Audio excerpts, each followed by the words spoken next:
잠시 기도하겠습니다. 하나님, 이 시간 말씀을 전합니다. 전하는 자나 듣는 자에게 동일한 은혜를 허락하여 주시고 아버지의 영광만이 드러나는 귀한 시간 되도록 하나님 이 시간을 주장하여 주옵소서. 주께서 함께 해주실 줄 믿사오며 살아계신 우리 주 예수님 이름으로 기도드립니다. 아멘. 우리 옆에 분들과 이렇게 한번 인사할까요? 주님의 이름으로 사랑합니다. 네, 주님 이름으로 사랑합니다. 잘 오셨습니다. 축복합니다. 네, 어, 여러분 매년 이 10월 마지막 이렇게 마지막 주차로 되어 갈 때 온 세상이 좀 떠들썩합니다. 느끼시나요? 아이 뭐 날마다 떠들썩했는데 뭐 이렇게 하실 수도 있는데, 이 마케팅 열기가 아주 뜨겁습니다. 뭐 때문에 그러냐면은 이 할로윈 데이라고 한번 들어보셨나요? 할로윈 데이. 이게 사실 우리나라 문화는 아닌데 외국에서 서양권에서 이제 일어난 문화가 이제 미국까지 넘어가서 이제 블랙 프라이데이랑 연결되면서 감사절이랑 연결되면서 한 해 동안 전체 매출액의 거의 대부분을 차지하는 그 시즌이 할로윈 데이라고 하더라고요. 그런데 이제 우리나라 문화가 아닌데도 우리나라에서도 이 할로윈 데이가 굉장히 성행을 합니다. 그래서 제가 이 아이들을 어린이집에 이제 보내거든요. 보내는데 그 복장에도 이런 식으로 입고 오게 하더라고요. 그래서 저 뭐죠? 가오나신가요, 저거? 예, 막그 애들을 저렇게 분장을 시켜서 어린이집에 보내는데, 그러고 옆에는 데스노트인가요, 저거? 듀크, 그죠? 귀신 분장을 해서 보내는 거예요. 그래서 저렇게 귀신 분장을 하면은 그 땅 속에서 일어났던 귀신들이 얘를 보고 인간인 줄 모르고 넘어간다. 마치 6월절 같은 느낌으로 패스 오버하는 느낌으로 귀신들이 넘어가서 얘네들이 내년에 잘 살 수 있게 된다 해가지고 저런 분장을 하는 거라고 하더라고요. 그래서 어린이집에서도 저런 식으로 하고요. 그리고 놀이공원은 어떻습니까? 놀이공원도 해피 할로윈 해가지고 저런 퍼레이드, 저 에버랜드 같거든요. 에버랜드 사진인데 정말 화려하게 하고 뭐 좀비 축제 뭐 이런 거 해가지고 막, 그쵸? 좀비 사실 있지도 않은데 초등학생들 좀비 막 저한테도 아세요? 막 이렇게 보는데 좀비 몰라 나는 그러면서 막 그렇게 나는데, 막 애들 문화 속에 이게 들어가 있습니다. 그리고 심지어는 제가 다이소 사진도 하나 구해봤는데 매대 한쪽에 진열대에 다 이런 가면, 뭐 옷, 뭐 머리띠부터 해가지고 팔찌 정말 많은 것들이 여기에 이렇게 준비돼서 판매를 하고 있습니다. 지금도 가까운 다이소 가시면은 이런 게 나오는데요. 근데 제가 이런 것들 보면서 참 그 제가 참 좋아하는 작가가 C.S. 루이스라는 작가가 있거든요. 그 작가가 이런 말을 했는데 사탄은 자신을 희화화한다고 합니다.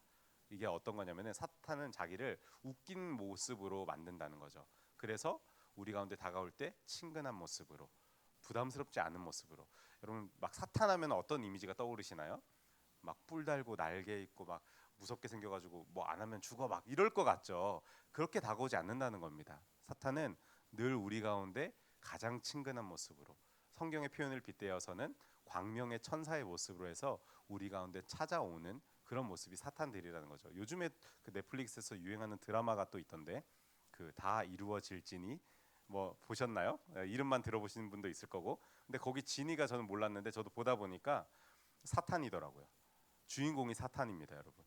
근데 되게 멋지고 매력적이고 할 수 있는 건 다 있고, 근데 되게 착한 것처럼 그런 모습으로 등장하거든요. 그러니까 세상에서는요, 문화 속에서 사탄이 자신을 가장 아름다운 모습으로 포장한다라는 겁니다. 그래서 이들이 이렇게 하는 이유는요, 정작 우리가 중요하게 생각해야 할 일들을 잊어버리게 하는 그런 일들로 사용하는 건데, 사실 여러분 이맘때 우리가 기억해야 할 중요한 날은요, 바로 종교 개혁일입니다. 종교 개혁일. 사실 이거 정말 중요한 날이거든요. 교회가 잘못된 방향으로 가는 순간을 완전히 역사적으로 돌이켜서, 사실 우리는 종교 개혁이라고 표현하지만요, 세계사적으로도 굉장히 중요한 사건이 개혁이라는 단어가 이때 사용되면서 써졌던 사건이었거든요. 그런데 우리 이 종교 개혁일은 까맣게 잊어버립니다. 그래서 저희 교회에서도 이 10월 마지막 주 주일을 뭘로 드리는지 아시나요? 보통 10월 마지막 주 주일을 모든 교회에서, 전 세계의 교회에서 그 종교 개혁 주일로 드립니다. 근데 이제 저희는 할로윈을 이겨보자 해서 홀리 윈데이라고 3년째, 올해까지 하면 3년째인데, 네, 오늘 들으시면 돼요. 네, 그래서 열심히 참여하시면 됩니다. 그렇게 드리게 되는데요. 여러분 종교 개혁은요, 1517년도에 일어났습니다. 1517년도에 이 마틴 루터라는 신부님이에요. 그 당시에는 여러분 기독교는 어떤 종교만 있을까요? 지금은 기독교 하면 어떤 게 있죠? 카톨릭도 있고 정교회도 있고 우리 개신교회들도 있습니다. 그렇게 뭐 제세례파까지 얘기할 수도 있는데 이런 파들로 지금은 나눠 있지만 당시에 중세에는요 기독교는 딱 하나밖에 없었어요. 카톨릭밖에 없었습니다. 카톨릭 하면 우리는 그 성당 생각하잖아요. 근데 카톨릭이란 영어의 단어의 뜻이요 보편적인이라는 뜻을 담고 있습니다. 그래서 보편 교회가 당시엔 카톨릭이었어요. 카톨릭밖에 없었는데 이 마틴 루터라는 신부님이 이렇게 봤더니 성경이라는 정반대의 모습대로 자꾸 얘네들이 가는 거예요. 자꾸 구원을 뭐 돈으로 살 수 있는 것처럼 말을 하고, 그리고 마치 구원의 그 역할을 신부가 죄를 용서해 줘야지 천국을 갈 수 있는, 그리고 그 사제직을 돈으로 사고 팔기도 하는, 그만큼 썩어가는 그런 자신들의 문화를 바라보면서 이 마틴 루터가 이거는 좀 잘못되지 않았을까 해가지고 자신이 그 거주했던 지역이 비텐베르크라는, 독일의 비텐베르크라는 지역이 있었거든요. 그 지역에 성당에다가 이 95개 이런 것들은 나랑 한번 토의해 봅시다 하는 95개를 딱 붙입니다. 그게 그 유명한 95개 반박문이죠. 근데 당시에 여러분 성당에 그런 종이를 붙인다라는 의미는요, 내가 이런 걸로 여기 있는 사람들과 토론해 보고 싶습니다 라는 내용으로 붙인 겁니다. 그런데 당시에 인쇄술이 같이 교묘하게 발달을 하면서요, 누군가 그거를 떼가가지고 그거를 인쇄해서 유럽 전역에 뿌려버립니다. 사실 여러분 교황은 어디 살죠? 바티칸에 삽니다. 이탈리아에 있는 로마 안에 있는 바티칸이라는 지역에 사는데 독일이랑은 한참 떨어져 있는 데예요. 근데 인쇄술이 발달해가지고 교황에게까지 그게 들어가게 됐던 거죠. 그래서 그 반박문을 보고 교황이 눈이 돌았습니다. 그래서 얘 찾아 죽여라. 막 이렇게 되면서 종교개혁이 시작된 그런 일들이 이 종교개혁의 시작이었는데요. 여러분 루터는요, 이 부패한 종교에 대해서, 부패한 기독교에 대해서 이렇게 외쳤습니다.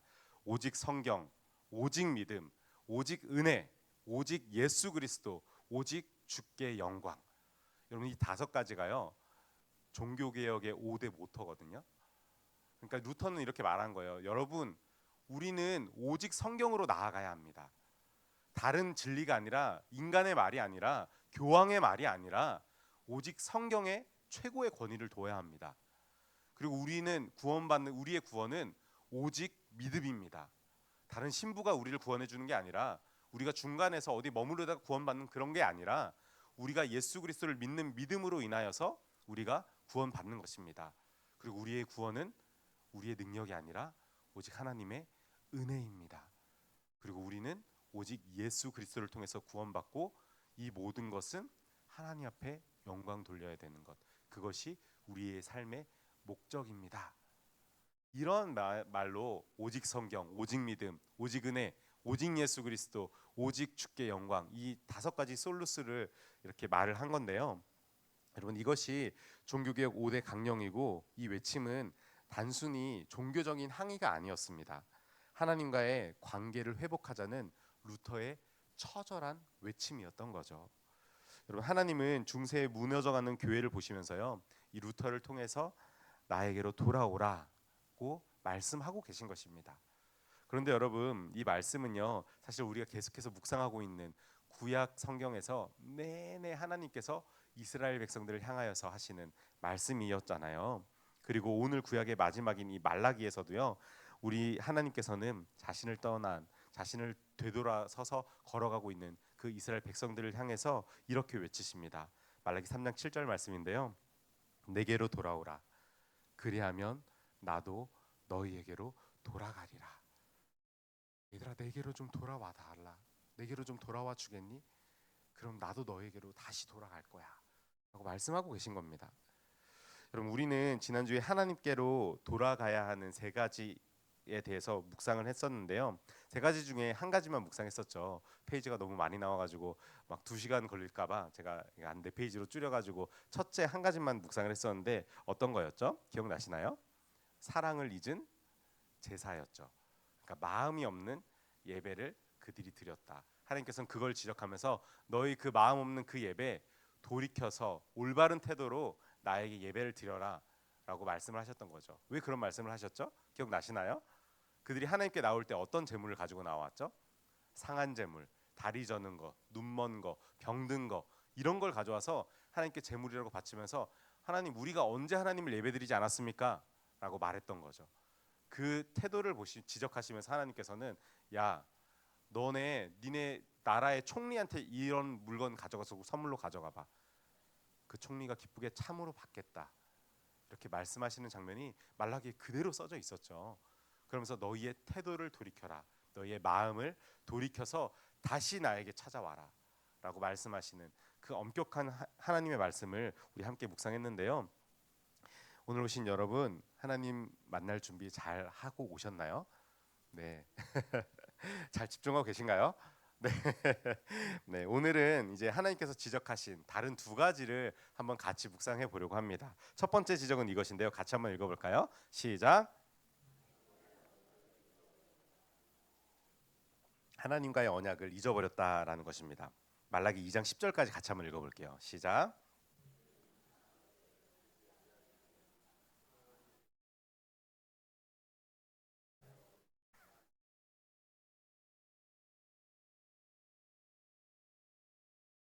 아멘. 여러분, 이스라엘은요 하나님과 언약을 맺은 언약 백성이라고 하나님께서 말씀하시는 겁니다. 내가 너희들 조상과 맺었던 그 언약, 그리고 그것을 지켜 나아가야 하는 너희가 어찌 말을 듣지 않느냐라고 지적하고 계신 거죠. 그런데 이들이 그 언약을 가볍게 여기고 했던 두 가지를 하나님께서 지적을 하는데요. 하나는 이방 여인과 결혼한 문제에 대해서 다시 한번 지적하십니다. 그리고 또 하나는 자신의 아내를 쉽게 버려버리는 그 일에 대해서 지적하고 계신데요. 근데 여러분, 요즘으로 생각하면은 조금 이해가 안 되는 지적일 수 있습니다. 여러분, 왜 하나님께 이런 분들이 이런 문제들이 크게 두각되는지 우리는 의심할 수 있는데요. 여러분, 국제 결혼할 수 있는 거 아닙니까? 요즘에 우리 주변에 다문화 가정 정말 많이 있죠. 그렇게 국제 결혼할 수 있는 거 아닌가? 왜 굳이 하나님께서 이걸 가지고 지적을 하셨지? 라고 생각할 수도 있고, 또는 문제가 있으면 이혼할 수 있는 거 아닌가? 그 가정 안에 같이 사는 것보다 계속 맨날 불화하고 싸우고 뭐 이러면 좀 헤어질 수 있는 거 아닌가? 우리는 그렇게 생각할 수도 있을 것 같습니다. 그런데 여러분, 여기서 하나님께서 말씀하시는 이방 여인과의 결혼은요 단순한 국제 결혼이 아니었습니다. 바로 신앙의 배신이었습니다. 말라기 2장 11절을 보면요 하나님께서는 이방 여인을 향해서 이렇게 말씀을 하시는데요. 이방 신의 딸이다. 뭐라고요? 이방 신의 딸이라고 표현을 합니다. 즉 이방 여인들은요 우상을 섬기는 자들이라는 말이고요. 그리고 그들과의 결혼은 곧 자신의 삶에 하나님뿐만 아니라 이방 신을 들여오는 것과도 같은 행동이었기 때문이었습니다. 그리고 여러분, 당시에요 이혼은요 지금 생각하는 이혼과는 좀 다릅니다. 남자들이 자신의 아내를 그냥 쉽게 버리는 일이었습니다. 너무나 쉽게 버리는 일이 있었는데 얼마나 쉬웠냐면요 결혼한 문서가 있었어요. 당시에는 문서가 있었는데 그 문서를 그냥 남자가 찢어서 버리면은 이혼이 성립이 됐습니다. 그만큼 남자들이 그냥 쉽게 결혼했던 그 어린 아내를 버려버리는 그런 일들이 너무 비일비재하게 일어났던 시대가 이 말라기 시대의 이스라엘 백성들에게서 일어났던 행동이었는데요. 여러분, 이것이 문제가 되는 이유에 대해서 14절에서 이렇게 말씀하시는데요. 너와 내가 어려서 맞이한 아내 사이에 여호와께서 증인이 되시기 때문이다. 이렇게 하나님께서 말씀을 하십니다. 여러분, 이게 무슨 말이냐면요. 결혼은 하나님과 사람 앞에서 하는 언약의 행동이다라는 것을 하나님께서 이스라엘 백성들에게 분명하게 알려주고 있는 겁니다.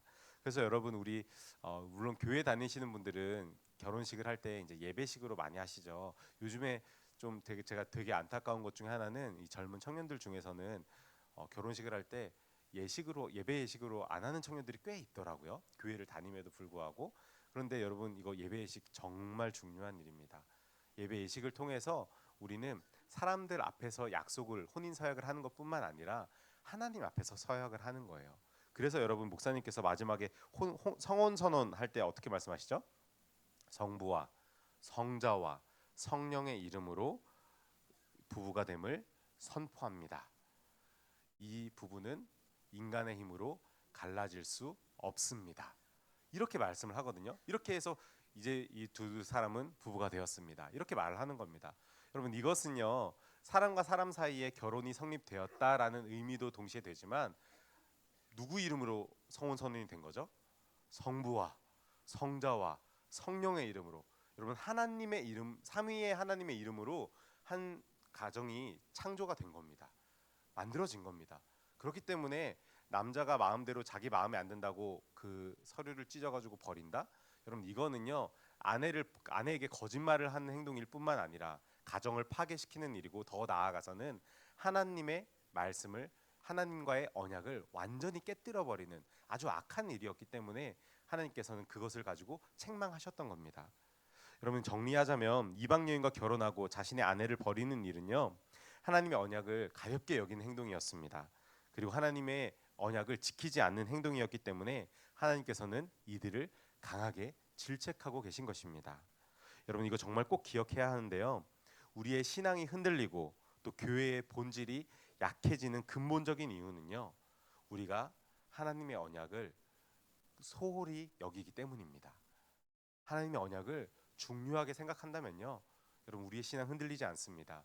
아무리 상황이 어려운 일이 우리 가운데 찾아오고 아무리 어려운 일들이 우리 가운데 다가올지라도 우리의 믿음이 하나님의 언약 안에 있으면요, 흔들리지 않습니다. 근데 상황 때문에 우리가 흔들리는 이유는요, 우리의 믿음의 근본이 하나님의 언약에 제대로 서 있지 않기 때문이라는 거예요. 그래서 여러분 종교개혁자 루터가 오직 성경, 오직 믿음, 오직 은혜를 외친 것은요, 단순한 신학적 선언이 아닙니다. 바로 하나님과의 사랑의 언약을 회복하자라는 아주 처절한 외침이었습니다. 여러분 오늘 우리 역시 붙들어야 하는 것은요, 변하지 않는 하나님과의 사랑의 약속인 것을 기억하시기 바랍니다. 그 사랑의 언약이 우리 안에서 다시 회복될 때에 하나님은 나와 나의 가정, 그리고 우리 교회, 우리 공동체, 그리고 이 땅을 새롭게 하신다라는 것을 반드시 기억하시기 바랍니다. 그리고 하나님께서 하신 두 번째 지적은 이것인데요, 같이 한번 읽어볼까요? 시작. 하나님의 것을 도둑질했다, 이렇게 하나님께서 정말 정확하게 이렇게 말씀하십니다. 우리 메시지 성경으로 말라기 3장 7절부터 8절도 같이 한번 읽어볼게요. 시작.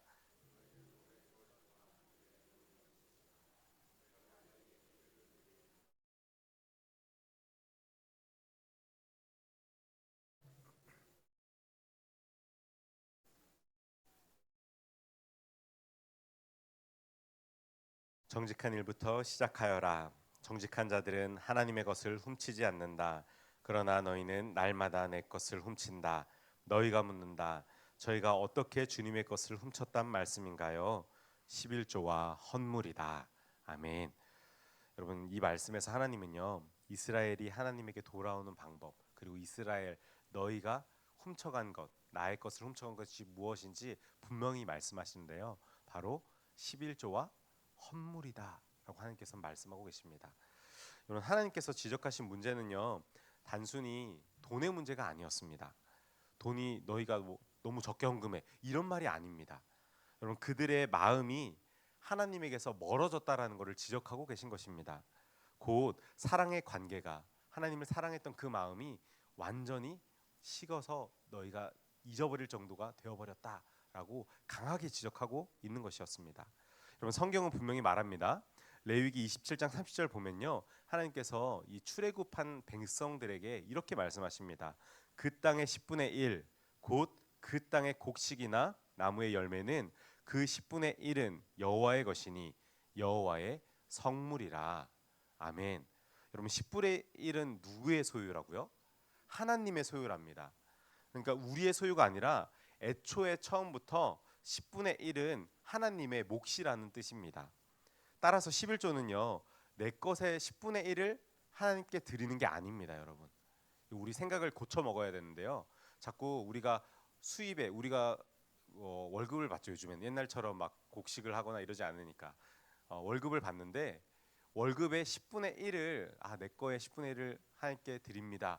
그런 마음도 물론 귀하죠. 어떻게 10분의 1 크지 않습니까, 여러분? 귀합니다. 그런데 여러분 그 10분의 1은요, 원래 하나님 거라는 겁니다.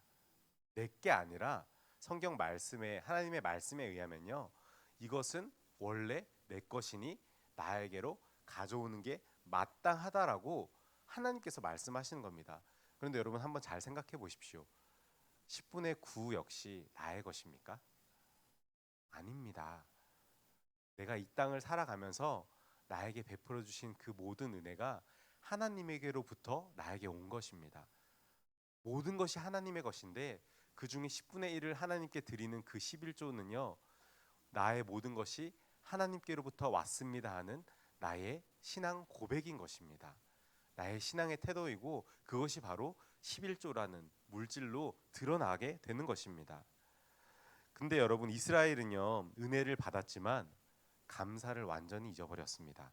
하나님의 공급은 마음껏 누리면서 그분의 주권은 인정하지 않는 것입니다. 마땅히 드려야 할 하나님의 것인 11조를요, 하나님께 드리지 않고 자기 마음대로 사용하기도 하고 그걸 되게 아까워하고 인색해하면서 그렇게 11조를 드렸던 것입니다. 그래서 하나님은 너희가 나의 것을 도둑질했다라고 책망하고 계신 것이죠. 여러분, 저 같으면, 제가 하나님 같으면은 정말 이 이스라엘 백성들, 이 창세기부터 말라기까지 오면서 어찌나 말을 안 듣는지 그냥 쓸어버렸을 것 같아요. 그냥 이렇게 탁 하면 없어지지 않았을까요? 타노스 저리 가라 할 정도로. 뭐 스냅이 필요합니까? 호흡 한마디로 우리를 창조하신 주님께서 호흡으로 우리를 없앨 수 있지 않았을까요? 그런데 그 하나님께서요, 이 이스라엘 백성들에게 다시 한번 이렇게 말씀하십니다. 돌아오라. 나에게 제발 돌아오라. 우리 말라기 3장 10절 말씀 같이 한번 읽어보겠습니다. 시작. 너희의 온전한 11조를 창고에 들여 나의 집에 양식이 있게 하고 그것으로 나를 시험하여 내가 하늘 문을 열고 너희에게 복을 쌓을 곳이 없도록 붙지 아니하나 보라. 아멘. 여러분, 하나님께서 이게 지금 무슨 말씀하고 계신 거냐면요, 얘들아, 너희 온전한 11조를 좀 회복해 볼래? 나를 향한 그 마음, 나를 향한 그 사랑의 마음, 정말 나를 존귀하게 생각하는 그 마음을 한번 회복해 볼래? 그러면은 내가 너희가 내는 그 11조를 받고 너희 창고에 쌓을 곳이 없을 정도로 부어주는지 안 부어주는지 너희 11조로 나를 좀 시험해봐.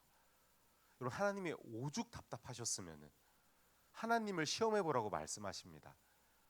이스라엘 백성들에게 얘들아, 너희 11조 한번 내면서 한번 봐봐. 내가 너희에게 쌓을 것이 있는지 없는지 한번 나를 시험해봐. 이렇게 말씀하고 계신다니까요. 근데 여러분, 이거 괜히 오해하셔가지고 11조 많이 내면 더 많이 나한테 또 페이백 해주시는구나, 뭐 이렇게 생각하시면 안 됩니다. 그런 의미가 아닙니다. 이 말씀은요, 제발 그 흐트러졌던 그 마음, 그걸 다시 한번 나에게로 돌아와라. 그때 너희가 누릴 수 있는 그 평안과 안식이 얼마나 큰지, 내가 그것을 너에게 줄지 안 주는지 안 주는지 제발 그걸로 나를 시험해 볼래? 라고 애절하게 외치는 하나님의 목소리입니다.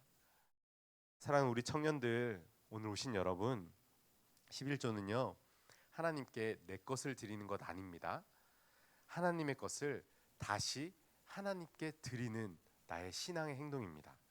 11조는 그분의 은혜를 기억하고 감사하는 것이고요, 또한 하나님의 주권을 인정하는 우리의 신앙의 행위라는 것을 기억하시기 바랍니다. 여러분, 이렇게 우리 말라기까지 이제 구약을 쭉 다 살펴봤거든요. 구약이 대충 좀 정리가 되시나요? 한 2년 동안 봤어요, 저랑. 우리 청년들을 물론 이제 올해 새내기로 올라온 청년들은 중간부터 들어가지고 맨날 시험 당하고 막 이런 얘기만 들어서 힘들었을 수도 있는데, 이 구약을 쭉 보면서 제가 계속 묵상을 오랫동안 하면서 제가 계속해서 반복되는 내용이 딱 두 가지가 있더라고요. 하나는 인간들 진짜 징글징글하게 말을 안 듣습니다. 하나님이 날마다 말씀하시고 날마다 돌이키라고 하시고 날마다 회복하라 하시고 때때로 선지자를 보내주시고 정말 말씀을 선포한 사람을 보내주셔도 죽도록 말을 안 듣습니다. 그게 말라기의 끝까지, 구약의 끝까지 진행되는 인간들의 모습입니다. 그런데 또 다른 분이 나오시죠. 바로 우리 하나님. 그런 인간들을요, 그 징글징글한 인간들을 정말로 끝까지 사랑해 주십니다. 그런데 중요한 것은요, 인간들을 그렇게 깊이 사랑하신다고 하여서 인간들이 원하는 대로 해주지는 않으십니다. 타협하지는 않으십니다. 훨씬 더 우리 하나님께서는요, 굉장히 고집스럽게 하나님의 방법을 인간들에게 요구하십니다. 왜 그러셨을까요? 이유는 간단하죠. 하나님의 방법이 가장 인간들에게 유익이 되는 방법이기 때문입니다. 그런데 인간들은 그걸 모르고 계속 반항하고 혼나고 다시 돌아왔다가 또 멀리 떨어지고 이런 일들이 반복되는 거죠. 저도 이제 최근에 셋째 아이를 태어나면서 이제 셋째 아이가 100일이 좀 지났어요. 그래서 이제 잠을 좀 자서 이제 좀 살겠다 막 약간 이럴 때가 됐는데 어, 첫째 아이가 요즘 말을 굉장히 안 듣습니다. 미운 4살이라 그러죠. 4살인데 제가 화를 잘 안 내는 사람이에요. 근데 요즘 매일 화내요. 야! 그러면서 막 원성이 막 제 옆에 사는 분들은 아마 제 소리가 들릴 정도로 이렇게 그렇게 되는데 자꾸 위험한 행동을 합니다. 창가에 올라가 창문을 열고 머리를 내밀고 있거나 그리고 계단에서 뛰어서 막 내려간다거나 동생이 걸어간데 자기 길을 방해한다고 막 밀어서 넘어뜨리기도 하고 뭐 이런 일들을 하는데 붙들고 처음엔 얘기를 하죠. 붙들고 야 아들아 왜 그랬어? 너 왜 그런 일을 했니? 자신만의 이유가 있습니다. 4살도요 여러분 이유가 있습니다. 밖이 궁금해서요. 아빠 나 밖에 저기 새가 지나가는데 그거 보고 싶어서 머리 내밀었는데 왜 날 혼내세요? 아빠는 날 미워해. 막 이러면서 얘기를 하더라고요. 그러면서 계단에 쓰대면 야 위험해 천천히 나 내 손 잡아 하는데 나 내려갈 수 있어 나도 계단 내려갈 수 있어 하다가 한 2번 굴렀었어요. 근데도 그렇게 끝끝내 막 하다가 신발 막 날라고 막 합니다. 동생 막 밀기는 것도 있고 지들만의 이유가 있고 지들만의 생각은 있더라고요. 그런데 부모인 제가 볼 때 그거는 옳은 방법이 아니잖아요. 걔네가 옳다고 자기들이 옳다고 생각하는 그 일을 하더라도 그건 걔네들한테 위험한 거잖아요. 그렇게 하면 안 되는 거잖아요. 여러분 그대로 두는 것은요 사랑이 아닙니다. 자식이 잘못된 길로 가려고 할 때, 자식이 위험한 일로 하려고 할 때 그것을 때려서 잡고라도 여러분 성경 표현 보면요 전갈 채찍으로 때리라고 돼 있거든요. 요즘에 막 사람 때리면 경찰에 신고한다 그래가지고 아 이거 조심해야겠다 막 이 생각을 하는데 그래도 성경을 따르려고 전 최선의 노력을 합니다. 애들 혼내요, 자주 혼내요. 그런데 그런 이유는요 제 마음이 아파도 이 아이가 올바로 자라주기를 바라는 마음이 저에게 있는 겁니다. 왜요? 제가 제 아들을 사랑하니까요. 제가 제 자식들을 사랑하니까 얘네들이 계단에서 굴러 떨어지는 걸 못 보겠는 겁니다. 그러니까 얘네가 아프더라도 제가 걔 손목을 꽉 잡을 수밖에 없는 것이고 창가에 고개를 내밀면은 뒤통수를 때려서라도 들어오게 해야 되는 그게 부모의 마음 아니겠습니까? 여러분 우리 하나님께서는요 얼마나 이런 마음이 애타게 있으셨는지 구약의 마지막 오늘 본문에서도요 이렇게 말씀하십니다. 같이 한번 읽어볼까요? 시작.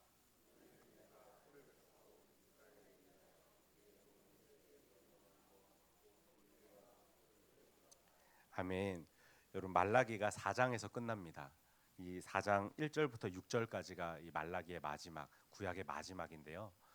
그 마지막까지 하나님께서는 이스라엘 백성들에게 이렇게 말씀하시는 겁니다.